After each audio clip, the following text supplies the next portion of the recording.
Welcome to the MF Empire podcast, where we help business professionals and leaders like you take your business to the next level. In each episode, we bring you expert insights and practical advice on how to grow your business, increase revenue, become a better leader, and achieve your goals. Whether you're just starting out or you're looking to expand your existing business, this podcast is for you. Join us as we explore the latest trends, strategies, and tools to help you succeed in today's competitive marketplace. Let's get started on your journey to business growth. Now, here are your hosts, Chris Spencer and Brian Meek. Chris, how you doing today? I'm doing great, Brian. How about you?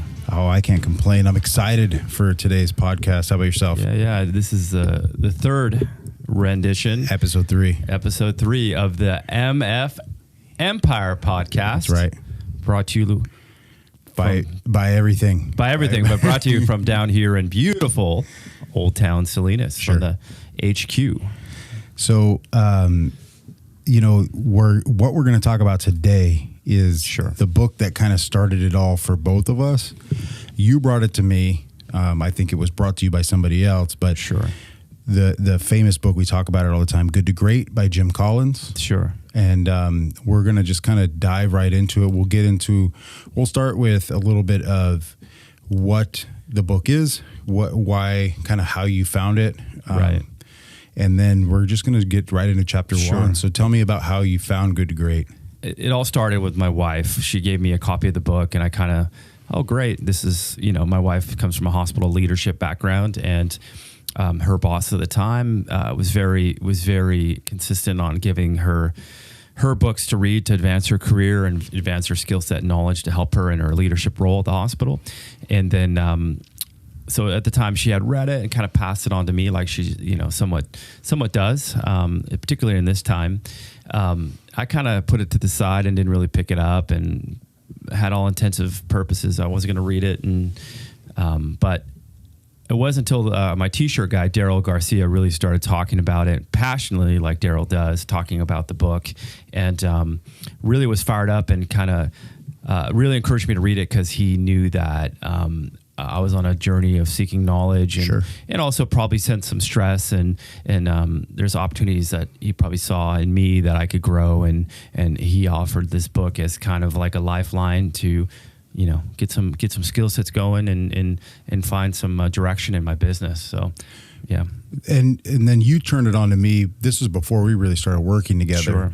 And when I was kind of on the same journey, and I kind of absorbed it and utilized it into what I was doing at the time.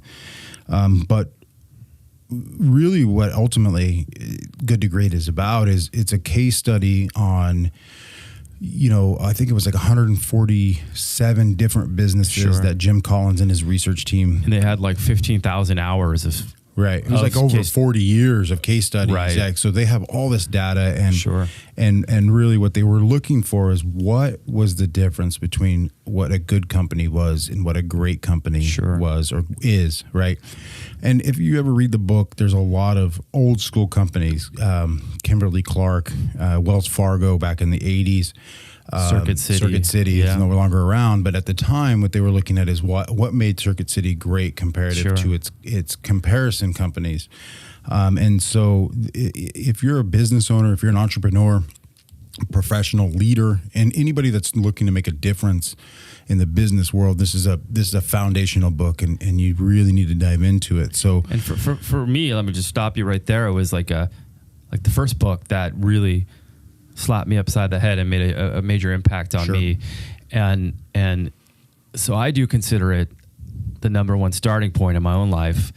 But with, a lot of the books like Traction and other books that have really helped propel us into the place we're in now, they're actually, a lot of it is built on top of it. Yes. Right. So it is a foundational book, and then Traction's built on top. Unintentionally, it happened organically the right way. So it is kind of like, for most people, there's a lot of great books, but I think it is a great starting point if you're just getting out. Right. So we're going to dive into the first chapter. The first chapter is titled "Good is the Enemy of Great," and really, what the first chapter talks about is how great leaders and great business owners and really CEOs, they do a lot of case studies on CEOs, how the greatest ones don't let good be good enough, right? And over the last 6 years or so, that's something that I can say definitely for you as a business owner, you've really taken into consideration, and that good isn't good enough. It's got to be great, right? Sure. So, tell me about how you've implemented good is the enemy of great in your business and in your personal life as well. A lot of it is self-awareness and auditing, doing audits and understanding what things you need to work on. And and that's one of the things that Good to Great has taught me, that, you don't just focus on the shiny things of your life. You focus on your weak points. So there's a lot of key facets of the book that I've implemented in my life. But the main thing that's really made a major difference is actually like peeling back the onion and looking. I think they states in the book to, it uses analogy of a rock, right? You're going to clean the top of the rock, but most people just stop there and they don't clean the underside, which is like where all the issues are. And and Good to Great has really taught me to focus on the issues, the underside of the rock, as they call it, and attack that first. So whether it was me, like my shortcomings, whether it's bookkeeping or stuff that I didn't necessarily have the energy or the desire to do, I actually focused on that first. I focused on like profit margins, profit first, and then a lot of different aspects of the book. Another one that was great was the hedgehog concept.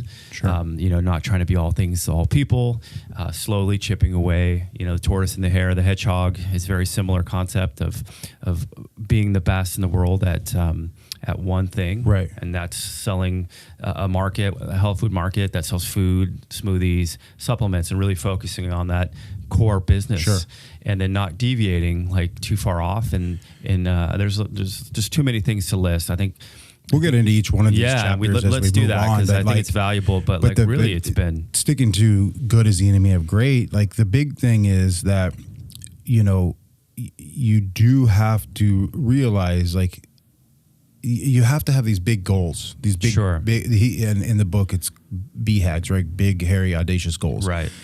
But in order to accomplish those goals, you cannot accept just good. You can't accept good employees. You can't accept good in yourself. You have to be great. You have to search and seek greatness. And the biggest factor in that is really the individuals that you surround yourself with, and it ties a lot into the next chapter, which is first two level 5 leadership, right? And being a level 5 leader, which we'll talk about later, is different than being a level 4 leader. And that's the difference, that slight difference between being good and being great. If it's just good enough, it's not good enough. A great example is with Max Fit Meals is we had great meals. The food has always been fantastic, right? But the packaging wasn't good enough. I think they were good all the way around. Right? Yeah. But the package, like for instance, the packaging was not good. It was not great. It was getting the job done, but we were losing meals, especially when we started shipping. We were losing meals to damage in shipping. Things were expiring faster. During COVID, we were losing a ton of meals just because they weren't packaged correctly. You invested into a packaging machine with your partner, with the business partner, and it transformed. On the food, right? Yeah, and it transformed from being a good meal prep company to being a great meal prep company. Right. The funny thing is when we first bought the machine, it was a leap of faith, right? Because it was a speculation, and I was talking to a family friend who. Very established gentleman and a very wise businessman, and he asked me like, "Hey, what are the numbers going to look like with that machine? How much you're going to save?" And I at that point, it was all pure speculation. I couldn't tell you. It was a risk, it was a gamble, but for me, there was no other choice or option, because I knew that we are a good local meal prep company, but our food and the packaging looked local. It looked good. It looked presentable for a small mom and pop store, but that's not the goals. Wasn't good enough. No, it's not good enough. And that the goals now that we have, and I want to go back a little bit to what Good to Great has taught me, is to set goals and quarterly rocks and all that stuff. But big, hairy, audacious goal. Now we want to be a national Right. National brand. We want to ship nationally. So we're not going to get there with, a small Clamshell printer. tops. Yeah, it's Right. clamshell that you can buy at the Peel and restaurant, stick. Yeah. supply store. But going back to this gentleman who I was talking to, it was, it wasn't embarrassing, but I think, he kind of was listening and I think he judged me a little bit, said, hey, all right, whatever, you just do your thing. But he wanted me to spit out all these numbers. You don't know your shit. Yeah, he's right? a real estate guy, numbers, right? He knew like how much, if he buys this property, how much he can get from rent or lease, and amortize over the next 30 years. It'll pay. He knows all that stuff before he makes the purchase. Whereas us, we're speculating. For me, I had no other choice that I knew that it would up the brand locally. Right. It would be more of a sale point for our customers. Meaning, like if Brian came into the shop and he bought a meal, it's not going to last him 2 or 3 days. It can actually last him up to 6-7 days. So there's added value and bonus that probably will encourage Brian and other customers to come back on a more regular basis. And I knew that it would significantly reduce food loss. I didn't know that it would reduce it to the extent that it did. So it was actually great. I saw this individual again over the Thanksgiving Day holiday, and I was able to read off some numbers due to our audits, which we do regularly. And we actually had a food loss audit year over year, and there was significant savings. It was basically zero comparative. I mean, it wasn't zero, but it was nothing compared to what. Yeah, and then the losses in the teens. So it was a significant savings, and there's all these unquantifiable bonuses. Sure. But like we're seeing growth year over year, even in the pandemic, even with inflation in the food, job loss, all the stuff that's going on in our society, and we're still showing growth. So I was happy. I couldn't wait to see the guy because I wanted to report back, and he remembered the conversation. He was like, and you could tell he was a little impressed, and it felt great. So that's. I can honestly say having the book, having understanding the business, all the concepts that are in the Good to Great have taken over the years and repeatedly, following through with these concepts, utilizing them or employing them in our everyday, processes here at MaxFit Empire.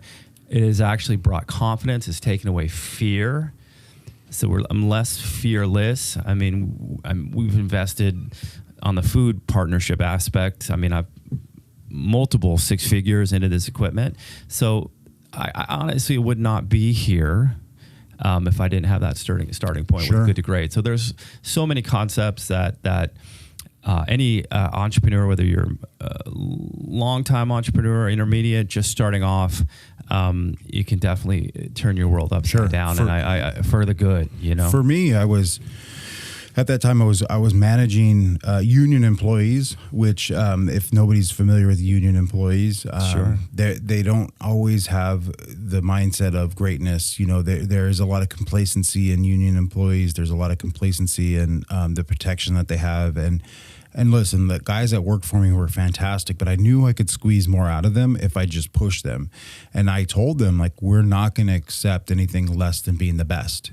At the time that I was the facility I was working at, we were run of the mill, distribution facility, and I pushed these guys to be better at their jobs, to be more efficient, more effective, better communication, and it became. For them, it ended up becoming something that they just did. They started seeing the results. They started seeing that we were climbing the ranks, that we were outperforming other facilities, and it just became, that's just what we're going to do. We're just going to be better than everybody else. So I had to instill greatness in other people, and it allowed me to get people out that weren't necessarily the best. And being able to do that in an environment where the odds are stacked against you when you're dealing with employees that have been complacent for years, that they see you come in, you're just another manager, you're just another person that's going to come in, you're just like the rest, and you actually make changes and you actually do what you said you're going to do, and they see that, they feel that, they're a part of it, their ownership that they have in that is much higher. And so when I joined with you, I had already started down that path, and coming into MaxFit working for originally just as a merchandising person, as somebody that was a consultant to get the business kind of on the right track. I took those same concepts and to me, I saw that there were inefficiencies and there were things that weren't happening that were great in the business, and immediately turned them around. And I think that was the kind of turning point for us in our relationship was that Brian came in, Brian made changes, Brian was effective, Brian was efficient, Brian had positive impact on the business. Whether the people that were working here liked it, they didn't like it. I know that. Whether they liked it or not, it was going to happen. That's what you were paying me to do. And we haven't looked back. No. I mean, everywhere I've gone. No, we just double down. Well, I mean, it's just we have the right people now. We have the right mindset now.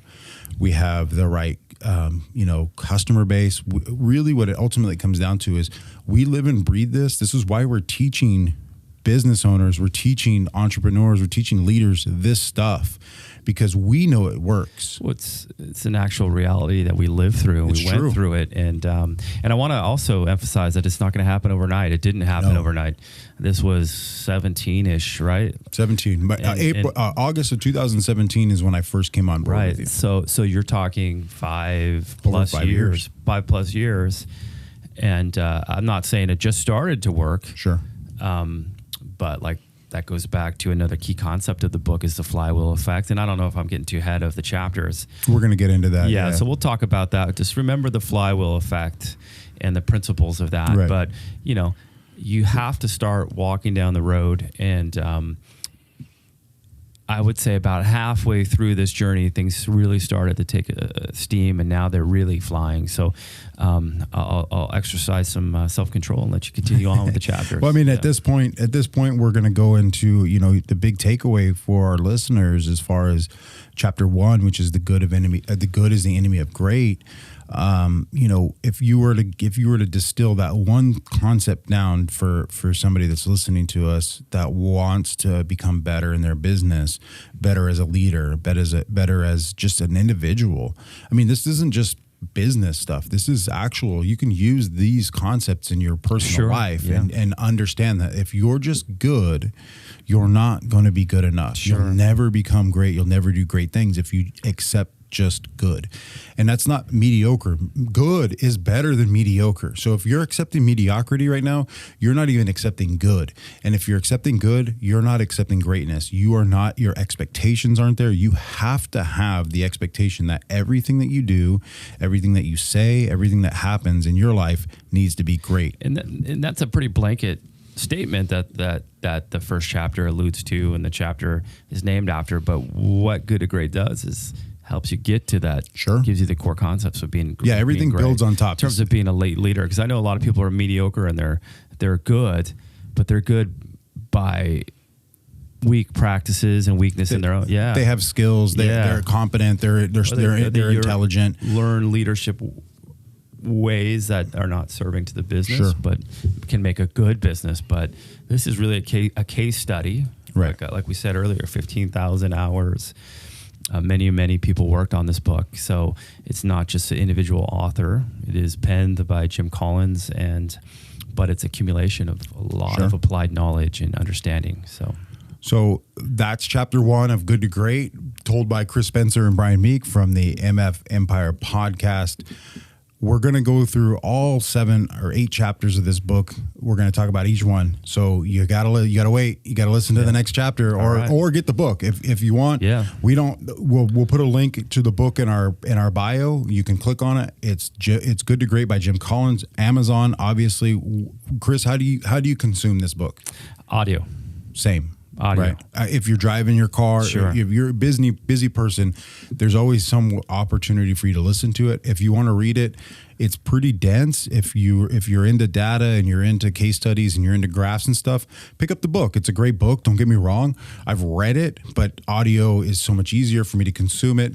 Listening back through this book, preparing for this podcast has been, I think I listen to it once a year at least. I feel like you probably do the same. Sure. And, it's something that we truly feel is foundational, or else we wouldn't be talking about it. So awesome. That's all I have for you guys today. Chris. All right, that's it. Off?